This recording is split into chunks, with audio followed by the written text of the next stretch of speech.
Hello there guys and welcome back to the channel. So today, as promised, we are going to be going over top 10 Mystic champions in the game currently, in my personal opinion.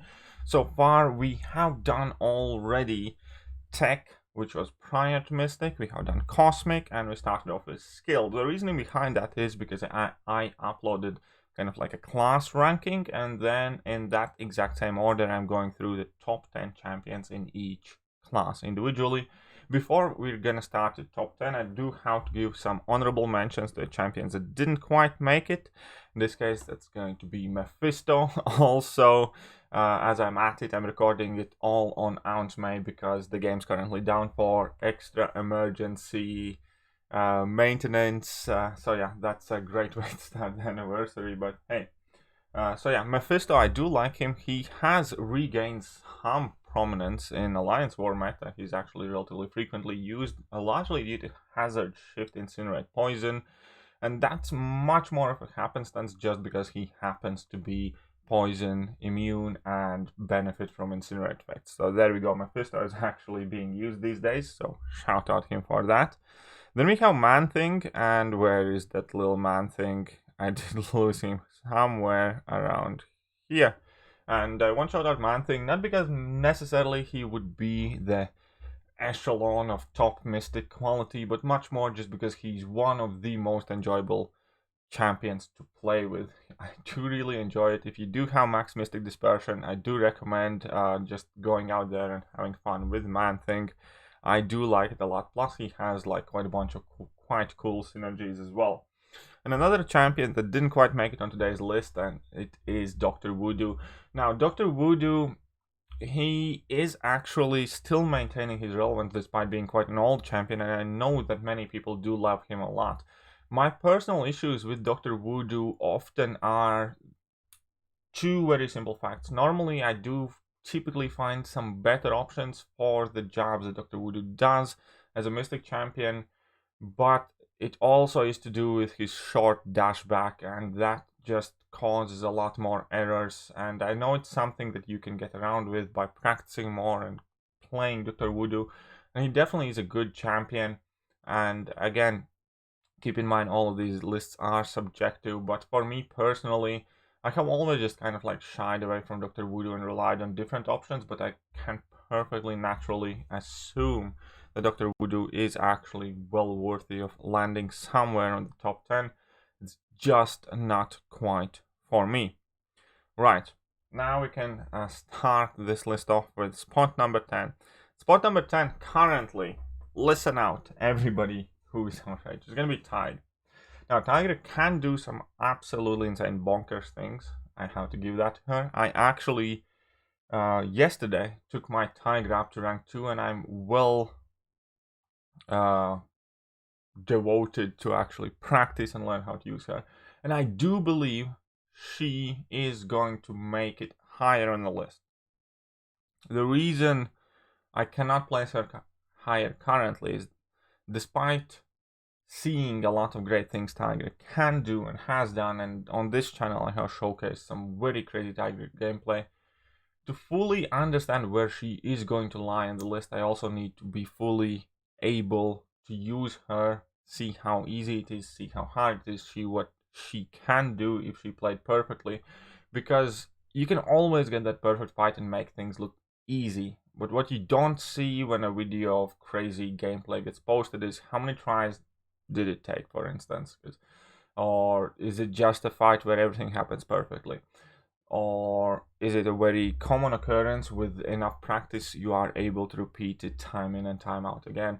So all of these things are definitely important, but I definitely do respect TIGRA, and I fully expect, unless something drastically changes in my next list, TIGRA is going to be significantly higher despite the huge skill gap. And also keep in mind that I do believe that vast majority of the people probably won't be quite able to utilize TIGRA to her best. But she definitely has my interest. I will definitely keep an close eye on her, and I do want to learn how to use her, to understand that character better, because she's one of the trickiest champions to rank for me personally. That's why I did add her to the top 10 list, but I didn't place her any higher just yet. I'm gonna go on to spot number 9, and that's gonna be Sasquatch. Now, Sasquatch is another champion I don't have too much experience against. As in, that's actually quite wrong. I have fought the guy a lot. I haven't used him too much. But even purely looking at everything he does on paper and what other people are talking about him, he definitely is extremely capable champion. Just like TIGRA, he has access to Rapture debuffs, which is quite unique in brand new debuff, and there are no champions immune to it. He can dish out some massive level 2 damage. I think Brian Grant uploaded some crazy Wolverine kill or something, I think, with him. But definitely very tanky, capable Mystic Champion, and if you do have him awakened at high sig, he's extremely sustainable because that huge health pool combined with the healing, with everything else, you can definitely afford to get hit a fair amount of times before he's gonna go down. So again, because a lot of champions in top of Mystic class are so brand new, I'm not entirely as comfortable ranking them, and again, perhaps if I do get more experience with Sasquatch, perhaps his ranking is going to change. I must admit that so far, as much as I personally have used him, I'm not the biggest fan. It's not quite for me, the playstyle, largely due to the RNG reliance and unpredictability of when the Wrath of Tenrak is going to trigger, so you end up dancing about, or maybe you're going to push yourself too far to level 3. Because you do kind of rely on that Wrath of Tenrak for that big damage burst, but you have no real control when you're actually gonna enter it, and that is one of the kind of like deal breakers to me for a champion. But I have definitely seen some decent things coming out of the guy. But let's move on now more to the champions that I am somewhat more familiar with. And we're going to go on with Dragon Man. Dragon Man is going to go on with spot number 8. And he's a fantastic addition. I absolutely love Dragon Man. I think he's a great champion. I love the fact that he's a mystic robot, and that alone makes him relatively unique.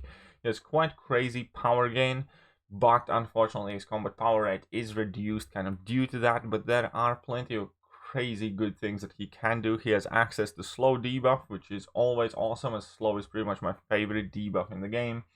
That automatically counters evades and unstoppables. In addition to that, he can incinerate, and then he can deal bursts of damage, and every time you knock down the opponent, you go unblockable. And then there is the crazy level 3 with that unstoppable and the whole regeneration, cheesing and stuff like that. So I do like Dragon Man a lot. I do want to rank up a Dragon Man. Currently I have a rank 4 5-star, but his 6-star, well, he's going to be added to the 6-star feature crystal in like less than a week. So if I do manage to pull a 6-star one, I'll more than likely going to end up taking one of them up and just, yeah, enjoying the guy. I do think he's definitely well worth the investment, especially also because he's double immune, and you can play him relatively suicide-friendly rotation. And if there is one kind of like weakness for Mystic class at large, is that most of the Mystic champions are very incompatible with Suicide Masteries, obviously with exceptions like Black Widow, Clairvoyant, and maybe a couple more champions. And Dragon Man is just like a very strong addition, reinforcement in that category as well. So I do like Dragon Man a lot. I do want to rank mine up higher, and then post some crazy cheesy videos. Right, after Dragon Man, we're gonna move on to spot number 7, and in spot number 7, I personally have placed LONGSHOT, and I do have a maxed out LONGSHOT, and when I do use him, I like him.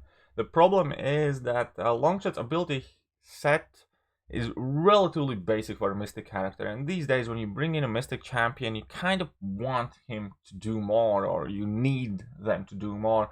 So more often than not, when I go and quest and I have to pick a Mystic champion, I'm going to go with a different option, because yes, you have that ability to nullify buffs, which is cool, but there's no power control, there are no immunities, his damage relies on Incinerate, and again, when he works great, but he doesn't do really anything that other Mystic champions wouldn't do either, outside of obviously the crazy Incinerate damage, which is cool, which is fun, which is again something that I kind of look a bit more as a luxury, as a fun thing to do.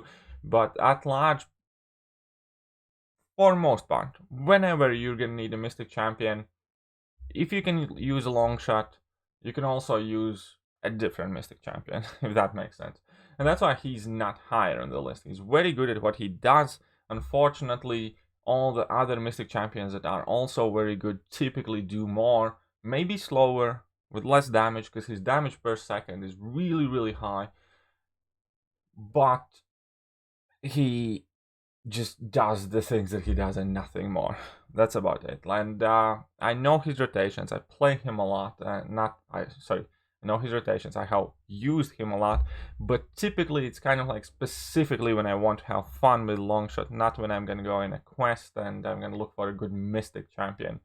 And if you're gonna bring him in for like buff heavy paths, then you might as well bring in Morningstar or Black Widow Clairvoyant or Dr. Doom, and yes, you're not gonna have quite as high damage output, but those champions will be able to cover more matchups and quite often do it easier, and then you can heal with Black Widow Clairvoyant and Doom is tank, and yeah, I don't know.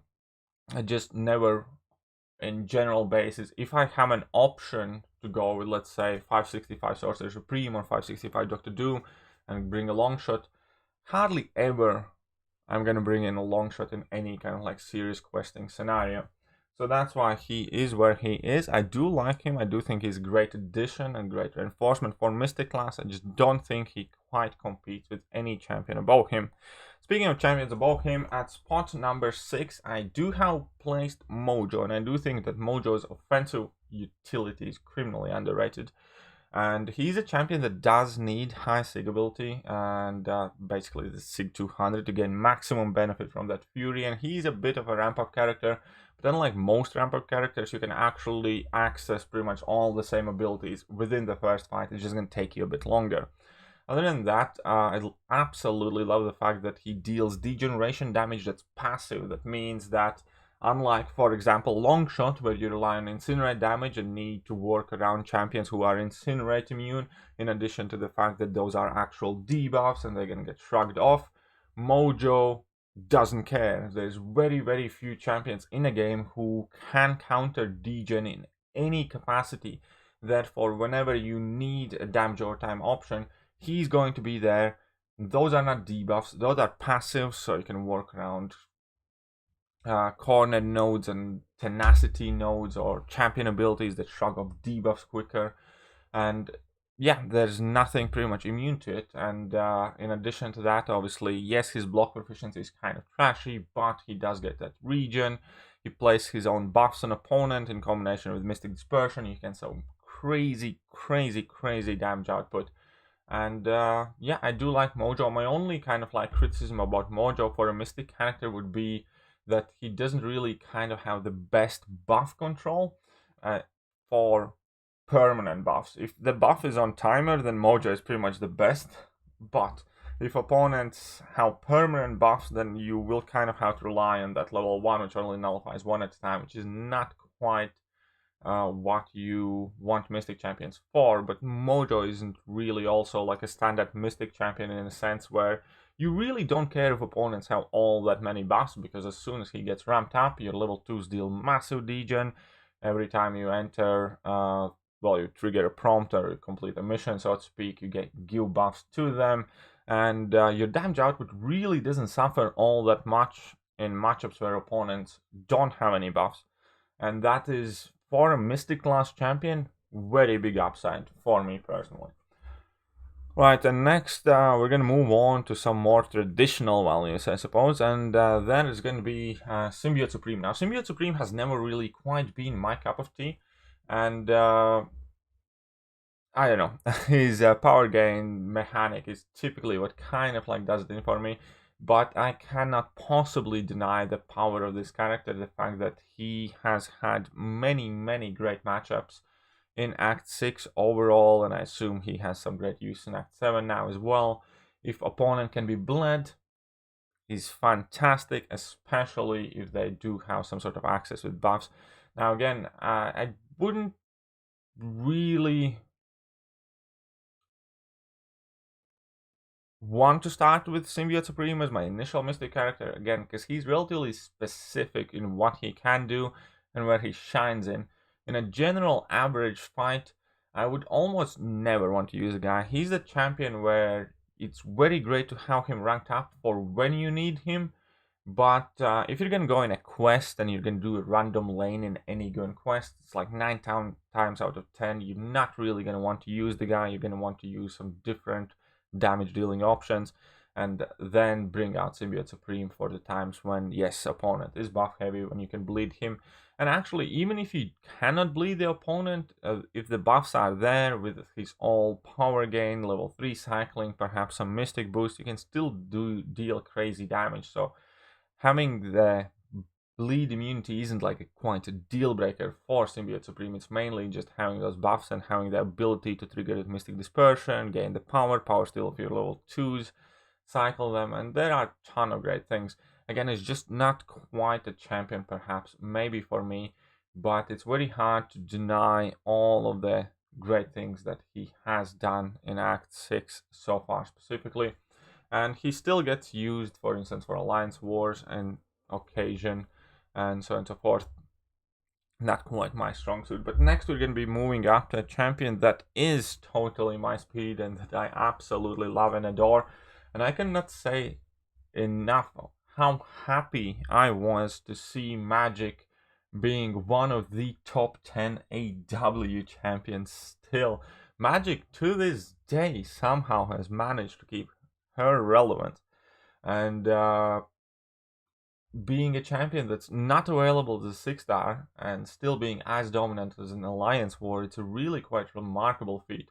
And other than that, MAGIK obviously has a ton of great uses. The most typical thing for any given MAGIK fight is, as soon as you get off your first level 2, the fight is locked in. You are on a surefire way to victory. It's up to you to mess it up, and that is the thing that I kind of like love about using MAGIK. It just brings so much control, so much peace to the fight. You just power drain the opponent completely, and then the fight is entirely in your hands to finish it out. Obviously, she does have significant nullification abilities, even though that is, ironically, for a Mystic Champion, the thing that she's used least for. Her level 3s can deal out some insane damage if opponents have a ton of buffs. And then you can also nullify level 1, and her limbo mechanics are very, very awesome. I was so happy to see her cheese method on the gimme node. When I figured that out, it was so fun with them power stings, where basically whenever you fill a bar of power, you gain a power sting, and MAGIK just ignores that, because when you activate a special attack, you gain limbo, so power sting deals the damage to you. However, limbo absorbs it all and actually ends up healing you a bit via recovery mastery, and then due to gimme node you deal that damage all back up to opponents. So there are a ton of very interesting interactions that limbo can provide for you, especially if you do want to kind of like amp it up with her synergies. The longer you spend in limbo, her damage output can actually go out quite crazily.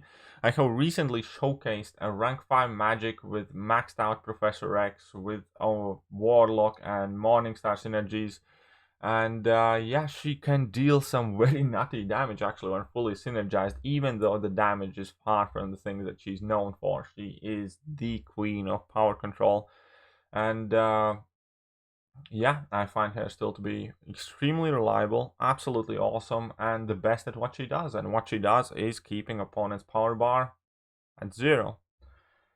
Right, and now the top 3. And the top 3, I think at this point is quite easy to figure out. So in the third spot, I will be placing, where is the champion? No, seriously. Oh, and the sword. Here we have the blue-skinned girl with a weird haircut. Right, Sorcerer Supreme. Initially, I did like her. I wasn't maybe quite sold on her, but very shortly after getting her, I absolutely fell in love with her. She's one of my favorite champions and incursions because you can get some insane damage there. But overall, I do end up using her quite a bit in many different scenarios. She was one of the MVPs for Variant 5. And she just has quite a unique approach via her like healing on the block and regeneration. And again, she's one of the 2 Mystic champions, I think, in game who has access to slow debuff, which is amazing. Love that debuff.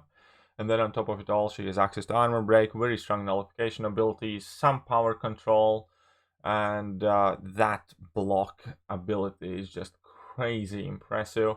And whenever you are using Sorcerer Supreme, the fight effectively is kind of split in 2 parts. Number 1 is your setup, and number 2 is once you have actually established yourself, gotten your runes going. Because she is quite squishy, and I always feel a bit nervous to get my first couple of special attacks in to make sure that my runes do not kind of like overlay and I have enough of each rune to kind of like double trigger to the next one, and that I get to the runes that I want, them typically being like region and block very early on and then slow or an armor break.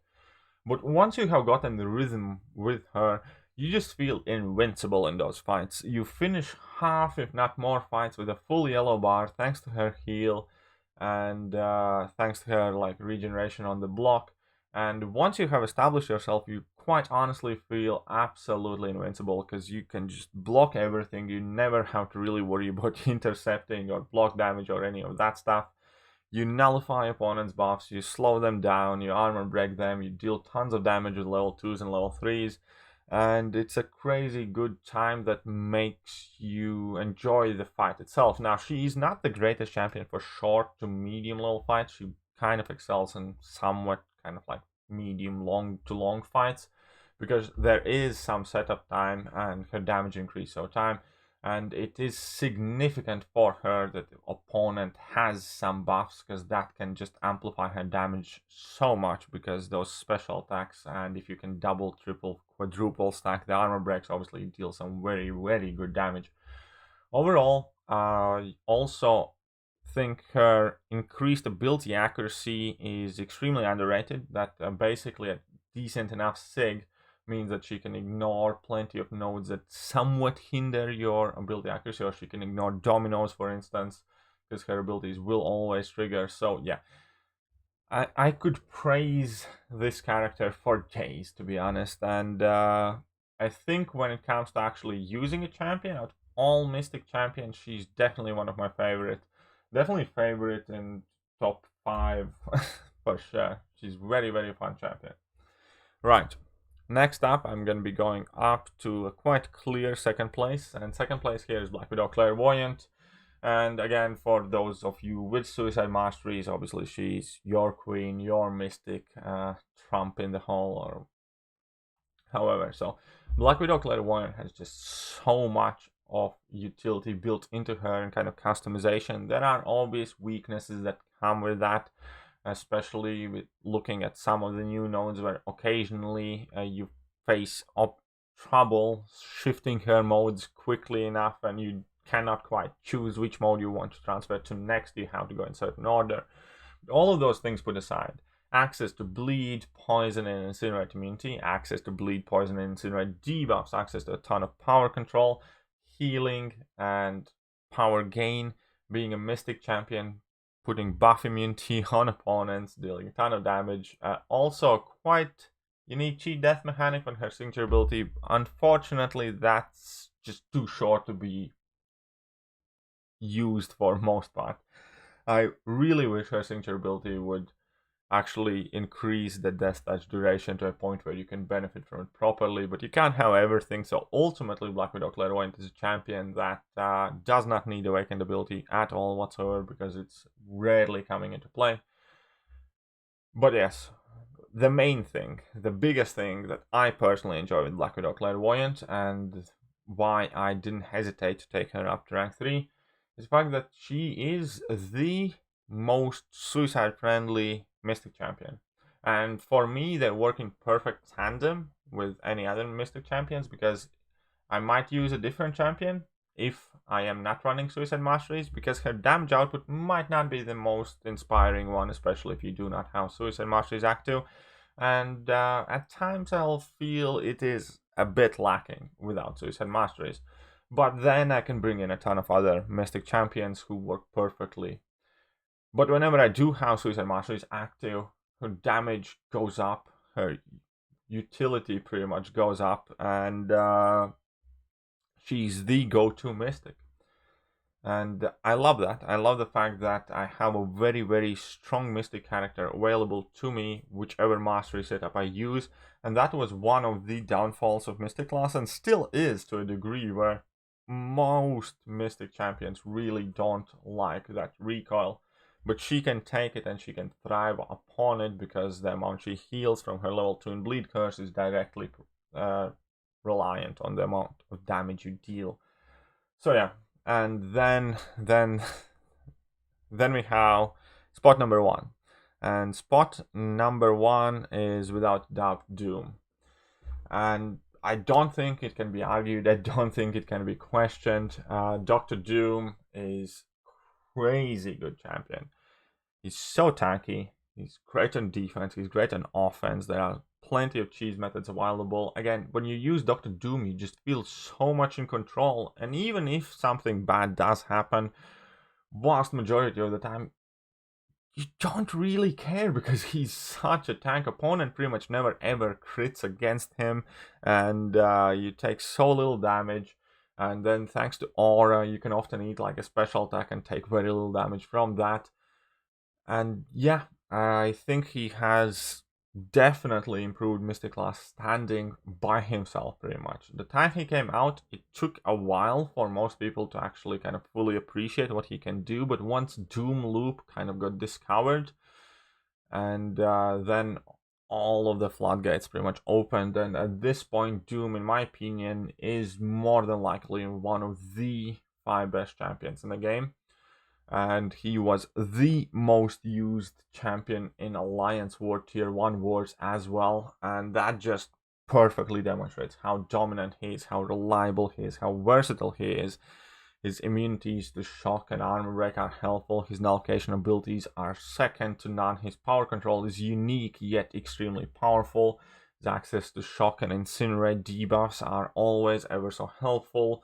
And that whole level 3 rotation with the fury buffs and crazy damage. He's one of the horsemen for Abyss of Legends. He's Alliance War staple. He's used as a go-to mystic pretty much for all the questing in game. So yeah, he's insane. He's really, really good. And I love that. That's why he's the best one. And that is it for the top 10. Another champion that I should have given an honorable mention, but I didn't, and I kind of had to apologize for, is Morningstar. Morningstar is a great champion, but unfortunately not quite for me, because I do think she has the most gruesome and horrible ramp-up process in the entire game. And I don't like her at all when it comes to ramping her up. And then for first 2 or 3 fights, obviously when you have her ramped up, she's crazy good, and that level 2 deals insane amounts of damage. But getting her ramped up, yeah, no, I'll pass. It's really not an enjoyable time most of the time. Anyways, that will do for today. This was quite a long video, but yeah, I'm done here, and I'm gonna catch you guys next time. See ya.